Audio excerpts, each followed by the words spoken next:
Abroad. Masarap pakinggan para sa iba.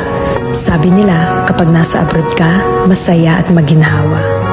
Pero ang totoo niyan, kaakibat nito ang lungkot at pangungulila. May mga panahong gugustuhin mo nalang sumuko, pero nangingibabaw ang tanong na, bakit ka nga ba nandito? Oo, may mga maswerteng nakakaangat sa buhay. Pero aminin nating hindi lahat pinapalad na magkaroon ng magandang buhay. Basta tandaan mo, lahat nagsisimula sa pinakababa bago ka makarating sa itaas. Kapalit ng bawat paghihirap ay ang buhay na pinapangarap.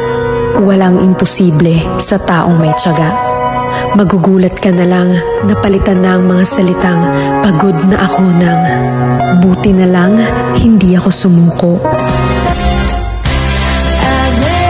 Sabi nga nila, hindi mo malalaman kung hindi mo susubukan. Ano lang yan sugal-sugal lang yan di ba? Kung lagi kang takot sumugal sa isang bagay dahil takot kang mawalan, mauubos at mauubos yung meron ka. Pag takot kang isugal yung meron ka, hindi ka rin magkakaroon. Hindi ka nga nawalan, hindi ka rin magkakaroon. Kung ano lang yung meron ka, uubusin mo na lang yun. Yung takot ka nang sumubok na mas mapag-grow pa yung bagay na meron ka. Yung desisyon natin ngayong araw, yun yung magiging buhay natin bukas. Kung nasaan ako ngayon, kung nasaan ka ngayon, desisyon mo yan kahapon. So, kung magdidesisyon tayo ngayon ng magandang desisyon, malaki ang posibilidad na meron din tayong magandang buhay bukas.